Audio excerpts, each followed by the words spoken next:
সুবহানাল্লাহ বলুন। আপনারা নামাজ পড়েন?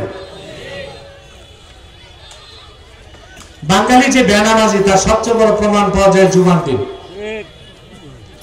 জুমা নামাজের সময় মসজিদ, বারান্দা, ছাদ কোথাও খালি থাকে না, কিন্তু সেই জুমার দিন আসরের সময় এক কাতার মুসল্লি, পরের দিন ফজরের সময় 3 জন মুসল্লি, ইমাম, মুয়াজ্জিন, খাদেম।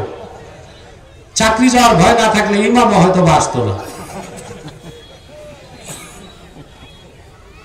রাগ করলেন আপনারা? ইমাম সাহেবরা থাকলে রাগ করলেন। সম্মানিত সুধী, যুবকরা একটা কথা বলে যাই, যদি তুমি ঈমান আনো আর নামাজ না পড়ো, তোমাকে আমরা কাফের বলতে পারি না, কিন্তু তুমি আল্লাহর শত্রু, আল্লাহর হাবিবেরও শত্রু। এবং তুমি সুন্নি তো দূরে থাক, তুমি ওহাবিও হইতে পারবা না। নামাজ বাদ দিও।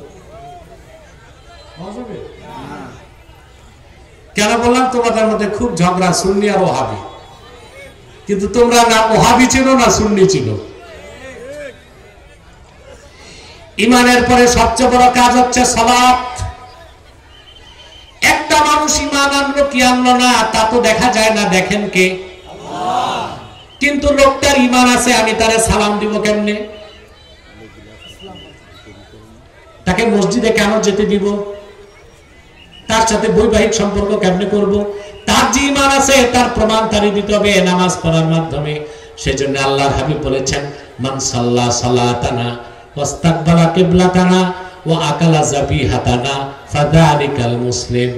যে লোক ঈমান আনার পরে আমাদের কিবলা মানলো, আমাদের নামাজ পড়লো, আমাদের কিবলা মানলো, আমাদের জবাইকৃত পশুর গোশত খেলো, সে লোকটা মুসলিম।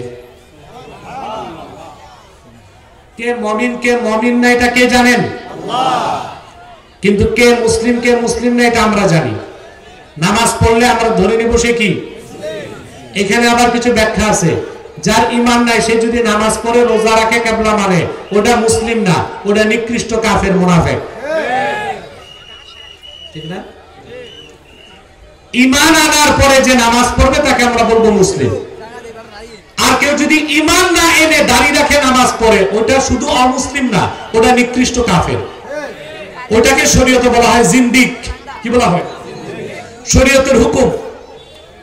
হিন্দু, বৌদ্ধ, খ্রিস্টান তারা আমাদের সাথে বসবাস করবে, আমরা তাদেরকে মারতে পারবো না। আমরা তো মারতে, বরং তাদেরকে আমরা ধর্মীয় কাজে সাহায্য করতে পারবো না, এটা কুফরি। বাংলাদেশে অনেক মৌলবী সাহেব যে মন্দির পাহারা দিছে, মূর্তি পাহারা দিছে, এটা ঠিক কাজ করে নাই। এটা তো আলেমের কাজ না। মূর্তি যারা বানাবে তারাই পাহারা দিবে, মন্দির যারা বানাবে তারা পাহারা দিবে, বড়জোর পুলিশ তাদের সহযোগিতা করবে। কিন্তু আমরা দেখছি অনেক মৌলবী সাহেব যাইয়া মন্দির আর মূর্তি পাহারা দিছে, এটার বিনিময়ে আবার হিন্দুরা দিছে না?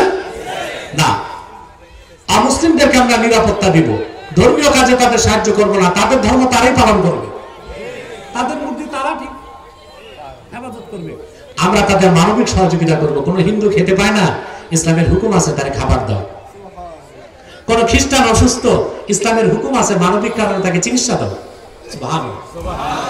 কিন্তু জিন্দিক হচ্ছে সেই